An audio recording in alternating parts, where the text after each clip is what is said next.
तो देखिए अपन ने अभी क्या पढ़ा, समुच्च पढ़ा, समुच्च की परिभाषा पढ़ी, समुच्च समझ में आ गया। अब इसके बाद अपन आए समुच्च का संकेतन। अपन पढ़ेंगे समुच्च का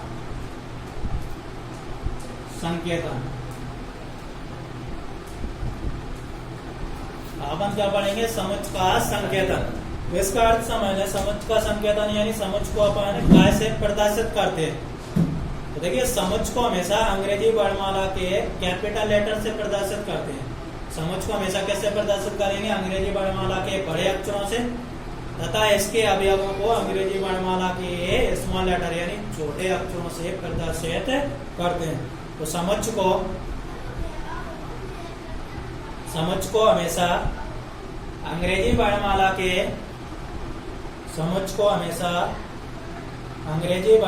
के बड़े अक्षरों से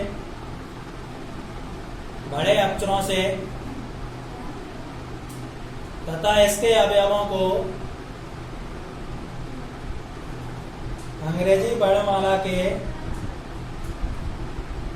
छोटे अक्षरों से निरूपित करते हैं। देखिए समुच्च को अपन कहाँ से निरूपित करते हैं, समुच्च को हमेशा अंग्रेजी वर्णमाला के बड़े अक्षरों से तथा इसके अवयवों को अंग्रेजी वर्णमाला के छोटे अक्षरों से निरूपित करते हैं। मान लीजिए ये है कोई समुच्च, और समुच्च के अवयवों को हमेशा अपन सर्पाकार ब्रैकेट के अंदर लिखेंगे, मैले ब्रैकेट के अंदर। ये है जैसे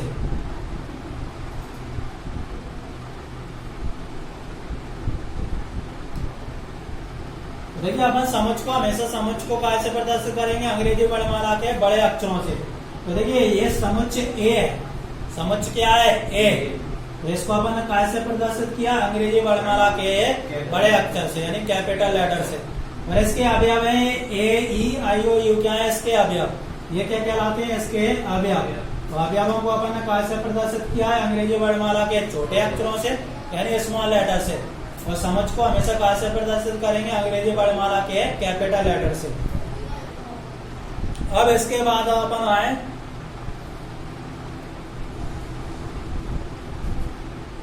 देखिए यहाँ एक चीज और समझ लें, एक साइन ये होता है बिलोंग्स टू का साइन, ये काय का साइन होता है, बिलोंग्स टू। इसको अपन क्या पढ़ते हैं, बिलोंग्स टू। ये होता है not belongs to.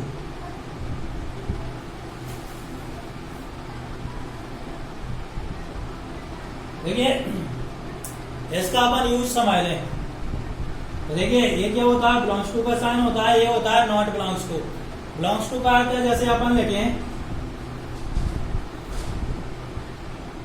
A belongs to ए, यानी अवयव ए काय के समुच्च ए में स्थित है, ये स्थित है और ये स्थित नहीं है।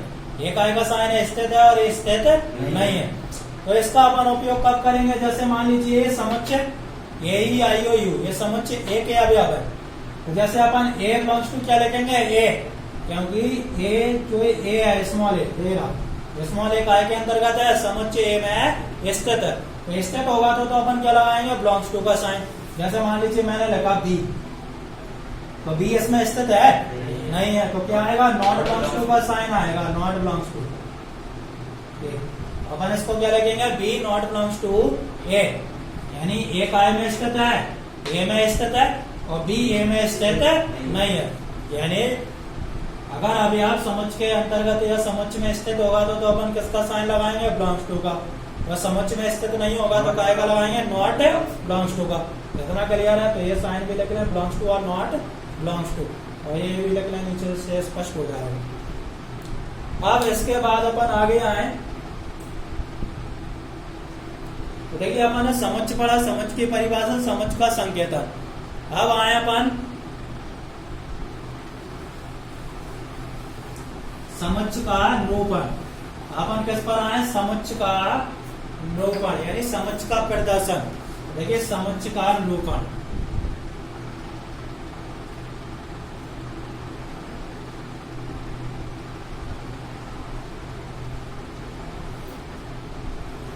Representation of sets. तो समुच्च का निरूपण, तो समुच्च का निरूपण यानी समुच्च को अपन कितने प्रकार से निरूपित कर सकते हैं, यानी लिख सकते हैं या प्रदर्शित कर सकते हैं। तो देखिए समुच्चय का निरूपण, तो समुच्चय को अपन दो प्रकार से प्रदर्शित कर सकते हैं, यानी दो प्रकार से निरूपित कर सकते हैं। तो देखिए समुच्चय को दो प्रकार से निरूपित कर सकते हैं। तो पहला प्रकार क्या होगा, सारणीबद्ध रूप, या इसको अपन राष्ट्र रूप भी बोलते हैं, राष्ट्र रूप। सारणीबद्ध रूप, राष्ट्र रूप या सूचीबद्ध रूप, इसको इंग्लिश में बोलते हैं टेबुलर फॉर्म। इसके बाद अपन दूसरे पर आए तो दूसरा होता है समुच्चय निर्माण रूप।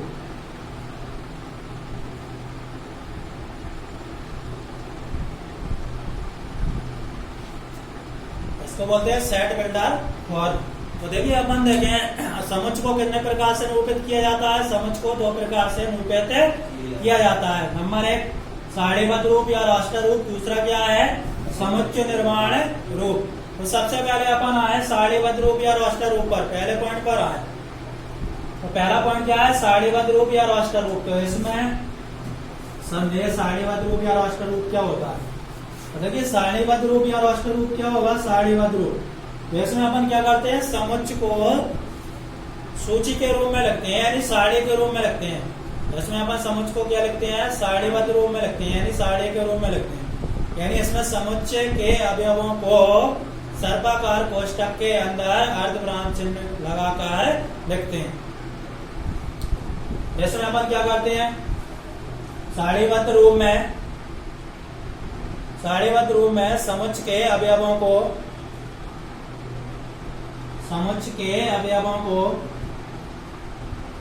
सारणीबद्ध रूप में समुच्चय के अवयवों को सर्पाकार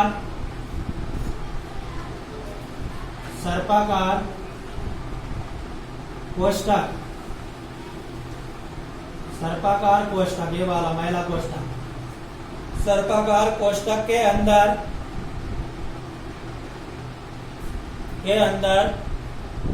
अर्धविराम का चिन्ह लगाकर लिखते हैं। देखिए जैसे आप समझे, अपन सर्पाकार कोष्ठक के अंदर अर्धविराम का चिन्ह लगाकर लिखते हैं। जैसे मैंने अभी एक समुच्चय लिया था, ए बराबर मान लीजिए AEIOU, ये सारणीबद्ध रूप है। ये क्या है, इसका सारणीबद्ध रूप। देखो सारणीबद्ध रूप में अपन क्या करेंगे, समुच्चय के अवयवों को ये सर्पाकार कोष्ठक के अंदर ये अर्धविराम का चिन्ह लगाकर लिखेंगे। यानी दो अवयवों को पृथक करने के लिए उनके मध्य में अपन क्या लगाएंगे, अर्धविराम का चिन्ह। तो ये तो हो गया समुच्चय का कौन सा रूप हो गया, सारणीबद्ध रूप। ये सारणीबद्ध रूप हो गया, यानी समुच्चय को अपन सारणीबद्ध रूप में प्रदर्शित करने के लिए क्या लिखेंगे, ये सर्पाकार कोष्ठक के अंदर इसके अवयवों को अर्धविराम का चिन्ह लगाकर लिखते हैं। तो ये तो क्या हो गया, सारणीबद्ध रूप। अब इसके बाद अपन दूसरे पर आए तो दूसरा क्या है, समुच्चय निर्माण रूप। दूसरा क्या है, समुच्चय निर्माण रूप। तो देखिए आप इसमें समझे, आप समुच्चय निर्माण रूप होता क्या है, समुच्चय निर्माण रूप।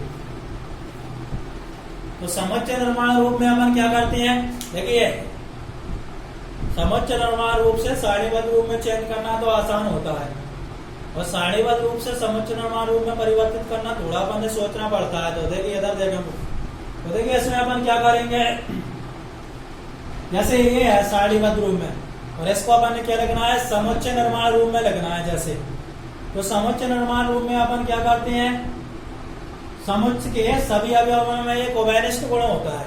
क्या होता है, उभयनिष्ठ गुण।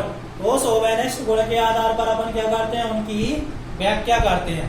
तो ये क्या कहलाता है, इसका समुच्चय निर्माण रूप। जैसे ये अवयव है तो इनमें उभयनिष्ठ गुण क्या है, ये सभी क्या है, अंग्रेजी वर्णमाला के स्वर अक्षर हैं। जो उभयनिष्ठ गुण होगा इस समुच्चय के अलावा अन्य किसी भी अवयव पर अप्लाई नहीं होगा। जैसे ये अंग्रेजी वर्णमाला के स्वर अक्षर हैं, तो अंग्रेजी वर्णमाला के स्वर अक्षर इसके अलावा कोई भी अक्षर नहीं होगा। ये क्या कहलाता है, समुच्चय निर्माण रूप। तो समुच्चय निर्माण रूप में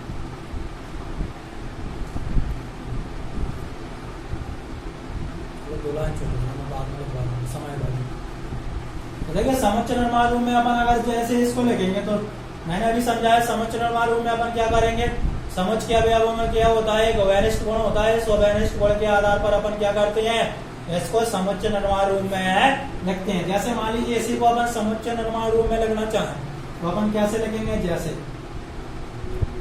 ए बराबर तो एक्स है दैट एक्स, मान लीजिए अपन एक्स एक अवयव मान के चल रहे हैं जो ये सभी को रिप्रेजेंट करेगा। एक्स है दैट एक्स एक अंग्रेजी वर्णमाला का स्वर अक्षर है, अंग्रेजी वर्णमाला का स्वर अक्षर है।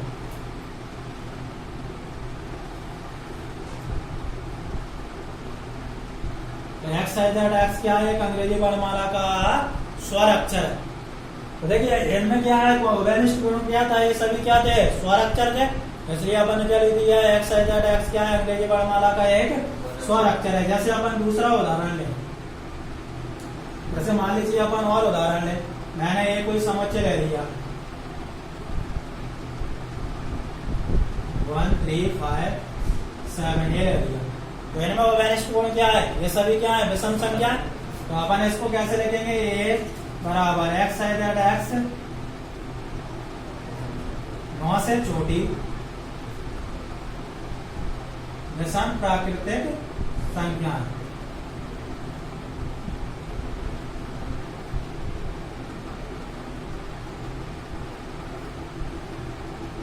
ये 9 से छोटी विषम संख्या है तो अपन ने इसको समुच्चय निर्माण रूप में कैसे लिखेंगे, एक्स है दैट एक्स क्या है, 9 से छोटी विषम प्राकृतिक संख्या। तो इसका अर्थ आप क्या समझे, यानी सारणीबद्ध रूप में तो अपन इस प्रकार से लिखेंगे, सर्पाकार कोष्ठक में लिखेंगे और इसके अवयवों के पृथक करने के लिए अर्धविराम चिन्ह का उपयोग करेंगे। इसके बाद अपन ने समुच्चय निर्माण रूप में लिखना होगा तो जो इनमें समुच्चय के अवयवों में क्या है, गोवेनिष्ठ गुण होगा और उस गुण के आधार पर ही अपन इनको क्या करते हैं, समुच्चय निर्माण रूप में लिखते हैं। अब अपन आए, देखिए एक्सरसाइज निकाले इसका। अब आप एक्सरसाइज 1.1 निकालें, पहली एक्सरसाइज।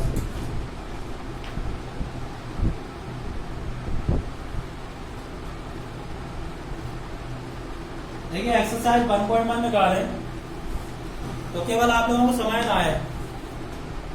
तो देखिए एक्सरसाइज 1.1 में क्या है, तो इसका ये है, निम्नलिखित में से कौन से समुच्चय अपने उत्तर का औचित्य दीजिए। केवल आपको समझ ना आए और नाम में आंसर देना है कौन से समुच्चय है और कौन से समुच्चय नहीं है। तो देखिए जैसे पहला है, जे अक्षर से प्रारंभ होने वाले वर्ष के सभी महीनों का संग्रह। तो जे अक्षर से प्रारंभ होने वाले वर्ष के सभी महीनों का संग्रह। तो देखिए अपन ने पता है जे अक्षर से कौन कौन से होते हैं, जून, जनवरी, जून और जुलाई, जनवरी, जून और जुलाई। इसके अलावा और कोई है जो जे अक्षर से प्रारंभ हो, नहीं है। तो ये क्या है, परिभाषित है, यानी अपन इसको परिभाषित कर सकते हैं। अपन से पूछा जे अक्षर से प्रारंभ होने वाले अंग्रेजी वर्ष के महीने केवल 3 ही होते हैं, तो ये परिभाषित है, इसलिए क्या होगा, ये समुच्चय होगा। तो पहला वाला समुच्चय होगा। इसके बाद दूसरे पर आए, भारत के 10 सबसे अधिक प्रतिभाशाली लेखकों का संग्रह। भारत के 10 सबसे प्रतिभाशाली लेखकों का संग्रह। तो देखिए मैंने बताया था प्रतिभाशाली, अपन जैसे अपन से पूछे 10 प्रतिभाशाली लेखक कौन से हैं तो कोई अलग बताएगा, कोई अलग बताएगा। ये तो कहीं अपन ने फिक्स तो किए नहीं है कि ये 10 प्रतिभाशाली लेखक है, इनके अलावा कोई प्रतिभाशाली लेखक नहीं है। तो प्रतिभाशाली का कोई मात्रक नहीं होता, उसको अपन परिभाषित नहीं कर सकते, माप नहीं सकते, इसलिए दूसरा क्या होगा, समुच्चय नहीं होगा। इसके बाद तीसरे पर आए, तो तीसरा क्वेश्चन है, विश्व के सर्वश्रेष्ठ 11 बल्लेबाजों का संग्रह। विश्व के सर्वश्रेष्ठ 11 बल्लेबाजों का संग्रह। तो ये भी सर्वश्रेष्ठ बल्लेबाज, सर्वश्रेष्ठता का कोई मात्रक है नहीं होता। सर्वश्रेष्ठता यानी महानता, तो महानता का कोई मात्रक नहीं होता, ऐसे अपन माप नहीं सकते, इसलिए परिभाषित नहीं है, इसलिए तीसरा भी समुच्चय नहीं होगा। इसके बाद अपन चौथे क्वेश्चन पर आए, तो चौथा क्वेश्चन क्या है, आपकी कक्षा के सभी बालकों का संग्रह। तो देखो आपकी कक्षा, अपनी कक्षा में आपने पता है प्रेजेंट रजिस्टर होता है उसमें बिल्कुल लिखा रहता है कि इतने बच्चे हैं इस कक्षा में, तो उसको अपन परिभाषित कर सकते हैं। जैसे अपन ने बताया कि 40 बच्चे हैं एक कक्षा में, तो ये क्या है, परिभाषित है, इसलिए समुच्चय होगा। इसके बाद अपन अगले क्वेश्चन पर आए। तो अगला क्वेश्चन है 100 से कम सभी प्राकृतिक संख्याओं का संग्रह। तो अपन ने बताया 100 से कम सभी प्राकृतिक संख्या 1 से स्टार्ट होती है, 100 से कम लेना है, ये कहां तक जाएगा, 99 तक। तो ये क्या है, परिभाषित है। 100 से कम में प्राकृतिक संख्याओं का समूह क्या है, परिभाषित है, इसलिए समुच्चय है होगा। इसके बाद अपन अगले क्वेश्चन पर आए। लेखक प्रेमचंद द्वारा लिखित उपन्यासों का संग्रह।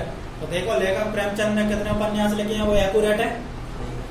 प्रेमचंद ने कितने उपन्यास लिखे हैं, वो कैसे है, एक्यूरेट।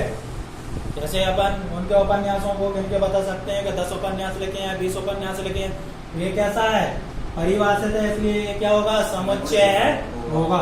इसके बाद अगले क्वेश्चन पर आए। अगला है सभी समपूर्णांकों का संग्रह। तो समपूर्णांक अपन को पता है, सभी समपूर्णांक कौन से होंगे, 2, 4, 6, 8, 10, तो ये भी क्या है, परिभाषित है, इसलिए समुच्चय होगा। इसके बाद अपन आए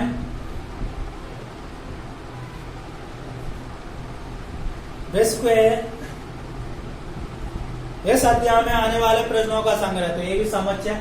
इस अध्याय में अपन ने पता है कौन कौन से प्रश्न आने वाले हैं, अपने पास बुक है उसमें अपन देख के बता सकते हैं कौन कौन से क्वेश्चन है इसमें। ये क्या है, परिभाषित है, इसलिए समुच्चय है होगा। इसके बाद अगला है विश्व के सबसे अधिक खतरनाक जानवरों का संग्रह। तो देखिए ये समुच्चय नहीं है।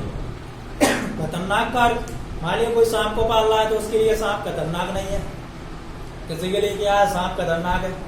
मान लीजिए कोई शेर को पाल रहा है तो उसके लिए शेर खतरनाक नहीं है, तो किसी के लिए क्या है, शेर खतरनाक है। मान लीजिए कोई डॉग पाल रहा है तो डॉग उसके लिए खतरनाक नहीं है, लेकिन किसी के लिए डॉग क्या है, खतरनाक है।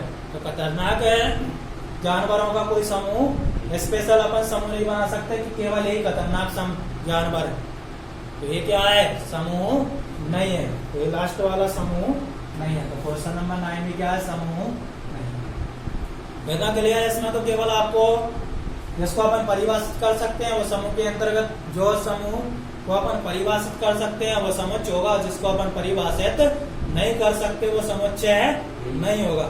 इसके बाद अपन अगले पर आए, अगले क्वेश्चन पर, सेकंड क्वेश्चन पर आए। तो ये भी अपन को केवल समझना है। देखिए सेकंड क्वेश्चन में अपन ने केवल खालिस्तान दिए हैं और अपन ने क्या लगाना है, बिलोंग्स टू और नॉट बिलोंग्स टू का साइन लगाना है। तो बिलोंग्स टू का साइन कब लगाएंगे, जब समुच्चय के अंतर्गत आएगा तो अपन क्या लगाएंगे, बिलोंग्स टू का साइन। और अगर समुच्चय में सम्मिलित नहीं होगा तो काय का साइन लगाएंगे, नॉट बिलोंग्स टू का। तो सेकंड क्वेश्चन है। तो सेकंड क्वेश्चन समुच्चय अपन ने ए बराबर दिया है, कितना दिया है, ए बराबर 1 2 3 4 5 6, 1 2 3 4 5 6 ये दिया है। समुच्चय ए बराबर कितना दिया है, 1 2 3 4 5 6। अपन ने ये खालिस्तान दिए है, रिक्तस्थान, और इसमें अपन ने बिलोंग्स टू और नॉट बिलोंग्स टू का साइन लगाना है। देखिए पहला खालिस्तान दिया है 5, ए ब्लैंक स्पेस दिया और ए। देखिए अपन ने पता है 5 इसमें स्थित है, देखो ये 5 है, एक कौन सा साइन आएगा, बिलोंग्स टू का। जैसे दूसरा खालिस्तान है, ये दिया है 8, ये खालिस्तान है, तो बताइए 8 इसमें स्थित है, नहीं है, तो काय का साइन आएगा, नॉट बिलोंग्स टू। तो इसमें आएगा दूसरे खालिस्तान में नॉट बिलोंग्स टू। तीसरे खालिस्तान पर आए अपन, तो तीसरा खालिस्तान है जैसे 0, तो 0 इसमें स्थित है, नहीं है, तो काय का साइन आएगा, नॉट बिलोंग्स टू। इसमें आएगा नॉट बिलोंग्स टू। ये तो आप देख ही लोगे, बिलोंग्स टू और नॉट बिलोंग्स टू का समुच्चय ए में स्थित होगा तो बिलोंग्स टू का साइन आएगा, जो अव्यवस्थित नहीं होगा इसके लिए क्या आएगा, नॉट बिलोंग्स टू का साइन आएगा। हाँ अपन सीखेंगे, ये तो अपन कल करवाएंगे 1.1 के अगले क्वेश्चन, जो रोस्टर रूम में और समुच्चय निर्माण रूम में चेंज करना। आपको कुछ मानक समुच्चय बता रहे हैं, इनको आप लोगों को याद करना है। कुछ मानक समुच्चय, कुछ मानक समुच्चय ये अपन क्यों लगवा रहे हैं, क्योंकि आप कभी क्वेश्चन करोगे जैसे n बिलोंग्स टू n लग दिया, तो इसका अर्थ क्या है, जो स्मॉल एन का मान होगा वो क्या होगा, एक प्राकृतिक संख्या। तो अपन को पता होना चाहिए, अब वहां लिखा नहीं होगा कि प्राकृतिक संख्या है क्या एक प्राकृतिक संख्या, यानी अपन ने पता होना चाहिए प्राकृतिक संख्याओं को अपन कहाँ से प्रदर्शित करते हैं, कैपिटल एन से। देखिए प्राकृतिक संख्याओं का समुच्चय, प्राकृतिक संख्याओं का समुच्चय, तो प्राकृतिक संख्याओं का समुच्चय इसको अपन कैपिटल एन से प्रदर्शित करेंगे। अगर कहीं कैपिटल एन लगा है तो उसका अर्थ क्या है, वो किसको प्रदर्शित कर रहा है, प्राकृतिक संख्याओं को। इसके बाद अपन दूसरे पर आए, ये तो हो गया प्राकृतिक संख्याओं का समुच्चय। अब पूर्ण संख्याओं का समुच्चय, पूर्ण संख्याओं का समुच्चय, और पूर्ण संख्याओं का समुच्चय पूर्ण संख्या यानी होल नंबर। तो पूर्ण संख्या को इनको अपन कैपिटल डब्ल्यू से प्रदर्शित करते हैं, कैसे, डब्ल्यू से, ये हो जाएगा डब्ल्यू। तो इसके बाद आए अपन पूर्णांक संख्याओं का समुच्चय।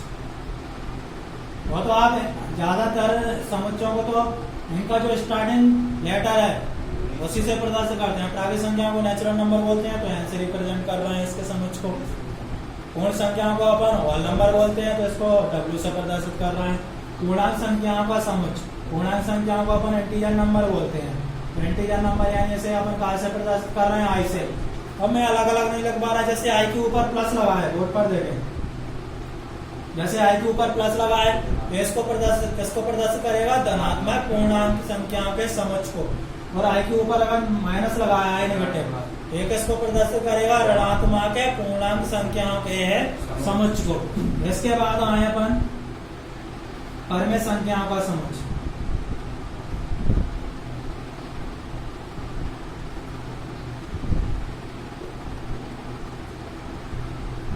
तो परमेय संख्याओं के समुच्चय इसको अपन क्यू से प्रदर्शित करते हैं, कैपिटल क्यू से। इसके बाद अपन आए वास्तविक संख्याओं का समुच्चय।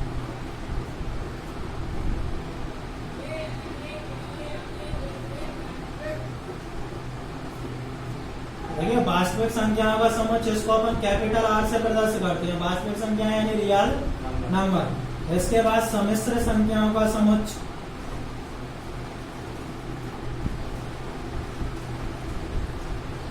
संख्याओं का समुच्चय। तो देखिए सम्मिश्र संख्या इनको इंग्लिश में बोलते हैं कॉम्प्लेक्स नंबर। पहले 11th क्लास में टॉपिक था, अब आगे दिया है इसमें, स्टार्टिंग में नहीं दिया तो कॉम्प्लेक्स नंबर। तो इसको अपन कहाँ से प्रदर्शित करेंगे, सी से। कैसे प्रदर्शित करेंगे, सी से। जैसे मान लीजिए अपन अपरिमेय संख्याओं के समुच्चय को लिखना चाहें, अपरिमेय संख्याओं का समुच्चय,